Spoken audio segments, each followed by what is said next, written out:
नमस्कार, ये आकाशवाणी शिमला है। अब आप राजकुमारी चंदेल से प्रादेशिक समाचार सुनिए। आज के मुख्य समाचार। मुख्यमंत्री ने सामाजिक सुरक्षा को बताया सरकार की प्राथमिकता। 6,60,000 लोगों को दी जा रही है सामाजिक सुरक्षा पेंशन। प्रदेश भाजपा कोर कमेटी की 3 दिवसीय चिंतन बैठक संपन्न। आगामी चुनावों को लेकर बनाई गई रणनीति। कृषि मंत्री वीरेंद्र कंवर ने वैज्ञानिकों से हिमाचल को बीज उत्पादन में आत्मनिर्भर बनाने का किया आह्वान। और राज्य में कोविड टीकाकरण अभियान जारी। अब तक 21,88,000 से अधिक लोगों को लगाए गए टीके। कोरोना संक्रमण को देखते हुए श्रोताओं से अपील है कि लापरवाही न बरतें और जब तक आवश्यक न हो घर से बाहर न निकलें तथा इन आसान उपायों का पालन कर सुरक्षित रहें। मास्क लगाएं, 2 गज की सुरक्षित दूरी बनाए रखें, बार बार हाथ धोएं, चेहरा साफ रखें और टीका अवश्य लगवाएं। कोविड से संबंधित जानकारी और मार्गदर्शन के लिए राष्ट्रीय हेल्पलाइन काम कर रही है। इनके नंबर हैं 01123978046 और 1075। इसके अलावा हिमाचल प्रदेश में लोगों को कोविड संबंधी जानकारी देने और उनके मार्गदर्शन के लिए 104 हेल्पलाइन नंबर कार्यरत हैं। अब समाचार विस्तार से। मुख्यमंत्री जयराम ठाकुर ने कहा है कि राज्य सरकार इस समय 6,60,000 लोगों को सामाजिक सुरक्षा पेंशन दे रही है, जिस पर 1,050 करोड़ रुपए खर्च किए जा रहे हैं। उन्होंने कहा कि राज्य सरकार महिलाओं के कल्याण व सशक्तिकरण के लिए प्रतिबद्ध है और सभी बीपीएल परिवारों की लड़कियों की उनकी शादी के समय शगुन योजना के तहत 31,000 रुपए की वित्तीय सहायता प्रदान की जा रही है। जयराम ठाकुर ने बताया कि 40,000 अतिरिक्त लाभार्थियों को सामाजिक सुरक्षा पेंशन के तहत कवर किया जाएगा। प्रदेश भाजपा ने अगले वर्ष होने वाले विधानसभा चुनावों और आगामी उपचुनाव को लेकर रणनीति तैयार कर ली है। शिमला में हुई प्रदेश भाजपा कोर कमेटी की 3 दिवसीय चिंतन बैठक में पार्टी के सभी 17 प्रकोष्ठों के प्रमुखों से सुझाव लिए गए और भाजपा विधायकों द्वारा अपने अपने क्षेत्रों में किए गए कार्यों पर रिपोर्ट कार्ड दिया गया। बैठक के बाद पत्रकारों से बातचीत में पार्टी के मुख्य प्रवक्ता रणधीर शर्मा ने बताया कि मुख्यमंत्री जयराम ठाकुर ने भी अपनी सरकार का रिपोर्ट कार्ड पार्टी को सौंपा है। उन्होंने कहा कि संगठन की दृष्टि से जिलों के प्रभार का काम मंत्रियों को सौंपा गया है ताकि सरकार व संगठन में अच्छा तालमेल बनाया जा सके। उन्होंने कहा कि 5 जुलाई को पार्टी के सभी मोर्चों के अध्यक्ष मुख्यमंत्री जयराम ठाकुर से बैठक करेंगे, जिसमें वे अपनी समस्याएं बताएंगे। रणधीर शर्मा ने कहा कि सरकार व संगठन में कोई बदलाव नहीं होगा और आगामी चुनाव में जयराम ठाकुर ही भाजपा का चेहरा होंगे। उस बैठक में सभी विधायकों ने अपने इस कार्यकाल के दौरान अपने अपने विधानसभा क्षेत्र में जो उपलब्धियां प्राप्त की हैं, जो विकास के काम करवाए हैं, उनका ब्यौरा एक रिपोर्ट कार्ड के माध्यम से पार्टी को सौंपा है। आने वाले समय में अगर उनके विधानसभा क्षेत्र में कोई कमी है तो उसकी जानकारी भी दी गई है ताकि सरकार के माध्यम से उसको पूरा किया जा सके, ताकि पार्टी पूरी शक्ति के साथ आने वाले चुनाव में भाग ले सके। अनेक विषयों पर उस बैठक में चर्चा हुई, परंतु कुछ विधायकों ने इसके अलावा अनेक सुझाव पार्टी और सरकार को आने वाले चुनाव के दृष्टि से उन्होंने दिए हैं, जिस पर आने वाले समय में पार्टी और सरकार कार्रवाई करेगी। वन मंत्री राकेश पठानिया ने कहा है कि प्रदेश में अगले 2 वर्ष में 8 से 10 लाख लीटर जल ग्रहण क्षमता की 3,000 बड़ी जल भंडारण संरचनाएं तैयार की जाएंगी। शिमला में आज जल भंडारण योजना पर आयोजित एक कार्यशाला में उन्होंने कहा कि इस पर 100 करोड़ रुपए खर्च होंगे। उन्होंने कहा कि राज्य की लगभग 90% जनसंख्या गांव में रहती है, जिनकी आय का मुख्य स्रोत कृषि व बागवानी है। राकेश पठानिया ने कहा कि ग्रामीण समुदाय को वर्ष भर सिंचाई सुविधा उपलब्ध करवाने के लिए जल भंडारण योजना शुरू की गई है।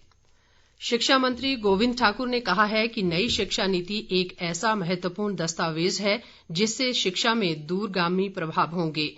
शिमला में आज राष्ट्रीय शिक्षा नीति पर आयोजित एक वेबिनार में उन्होंने कहा कि नई शिक्षा नीति देश को आधुनिकता की ओर ले जाएगी। प्रदेश कांग्रेस पार्टी ने आरोप लगाया है कि भाजपा सरकार को कोरोना महामारी सहित अन्य गंभीर चुनौतियों का कोई ध्यान नहीं है और वे उपचुनावों को लेकर रणनीति बनाने में लगी है। पार्टी के मीडिया प्रकोष्ठ के अध्यक्ष हर्षवर्धन ने कहा कि चुनावों के बजाय भाजपा को बढ़ती महंगाई व बेरोजगारी पर चिंतन करना चाहिए। उन्होंने आरोप लगाया कि राज्य सरकार हर मोर्चे पर विफल रही है और सरकार के पास कोई भी विजन नहीं है। कृषि मंत्री वीरेंद्र कंवर ने वैज्ञानिकों व कृषि अधिकारियों से हिमाचल को मुख्य फसलों के बीज उत्पादन में आत्मनिर्भर बनाने का आह्वान किया है। कृषि विश्वविद्यालय पालमपुर में आज वैज्ञानिकों व अधिकारियों के साथ एक बैठक में उन्होंने कहा कि राज्य के प्रगतिशील किसानों को भी बीज उत्पादन कार्यक्रम में शामिल किया जाना चाहिए। वीरेंद्र कंवर ने कहा कि कोरोना महामारी के दौरान प्रदेश में कृषि व बागवानी के कार्यों में वृद्धि हुई है और बड़ी संख्या में लोगों ने अपने पारंपरिक खेतीबाड़ी के कार्यों को अपनाया है। उन्होंने कहा कि इस दौरान बड़ी संख्या में पढ़े लिखे युवा भी खेतीबाड़ी की ओर आकर्षित हुए हैं और उन्हें कृषि के विभिन्न आधुनिक मॉडल दिए जाने चाहिए। प्रदेश में कोविड टीकाकरण अभियान युद्ध स्तर पर जारी है और अब तक 21,88,000 से अधिक लोगों को कोरोना वैक्सीन का टीका लगाया जा चुका है। इनमें से 4,38,000 से अधिक लोग कोरोना वैक्सीन की दूसरी खुराक भी ले चुके हैं। 18 से 44 वर्ष आयु वर्ग में एक महीने के भीतर 2,03,000 से अधिक लोगों का टीकाकरण किया गया है। अधिक ब्यौरे के साथ हमारे विशेष संवाददाता।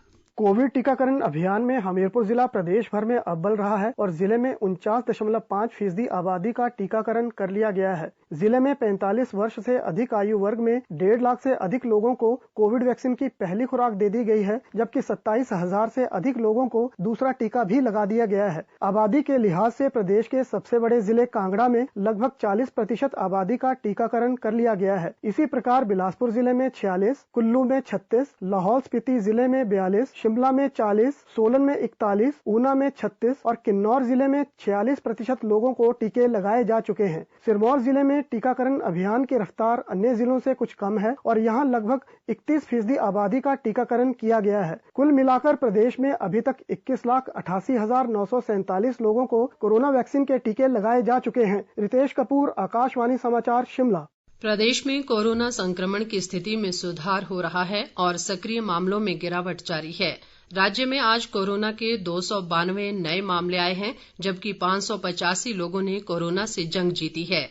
प्रदेश में कोरोना संक्रमण के मामले बढ़कर 1,99,699 हो गए हैं, जिनमें से 3,430 सक्रिय मामले हैं, जबकि 1,92,841 लोग उपचार के बाद ठीक हो गए हैं। प्रदेश में आज कोरोना से 10 लोगों की मृत्यु हुई है, जिसे मिलाकर अब तक कोविड से मरने वालों की संख्या बढ़कर 3,408 हो गई है। राष्ट्रीय हरित प्राधिकरण के 5 सदस्यीय दल ने आज ऊना जिले के बसाल गांव में स्वां नदी में हो रहे अवैध खनन का जायजा लिया और लोगों की शिकायतें सुनी। दल का नेतृत्व पंजाब व हरियाणा उच्च न्यायालय के सेवानिवृत्त न्यायाधीश न्यायमूर्ति जसवीर सिंह ने किया। उन्होंने खनन विभाग को बसाल क्षेत्र में हुए अवैध खनन पर 10 दिन के भीतर रिपोर्ट प्रस्तुत करने के निर्देश दिए। प्राधिकरण के दल ने जिला प्रशासन को भी स्वां नदी में बिना लाइसेंस के हो रहे अवैध खनन के संबंध में विस्तृत रिपोर्ट देने को कहा। जनजातीय विकास मंत्री रामलाल मारकंडा ने आज लाहौल स्पीति जिले के अनेक स्थानों का दौरा कर जन समस्याओं का निपटारा किया। उन्होंने कहा कि तिंदी भुजंड सड़क को 11 करोड़ रुपए की लागत से पक्का किया जा रहा है। मारकंडा ने लोगों को सरकार की विभिन्न कल्याणकारी योजनाओं की जानकारी भी दी। प्रदेश के अनेक भागों में पिछले 24 घंटों में मॉनसून सक्रिय बना रहा। बिलासपुर, सिरमौर, मंडी और सोलन सहित कई जिलों में भारी वर्षा का समाचार है। बिलासपुर में 144, पांवटा साहिब में 107, धर्मपुर में 63 और नाहन में 36 मिलीमीटर वर्षा रिकॉर्ड की गई। मौसम विभाग ने अगले 2-3 दिन प्रदेश में मॉनसून सक्रिय रहने की संभावना जताई है। अंत में मुख्य समाचार एक बार फिर।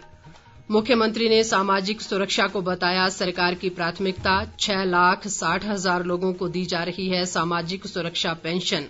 प्रदेश भाजपा कोर कमेटी की 3 दिवसीय चिंतन बैठक संपन्न। आगामी चुनावों को लेकर बनाई गई रणनीति। कृषि मंत्री वीरेंद्र कंवर ने वैज्ञानिकों से हिमाचल को बीज उत्पादन में आत्मनिर्भर बनाने का किया आह्वान। और राज्य में कोविड टीकाकरण अभियान जारी, अब तक 21,88,000 से अधिक लोगों को लगाए गए टीके। इसके साथ ही ये समाचार बुलेटिन समाप्त हुआ। नमस्कार।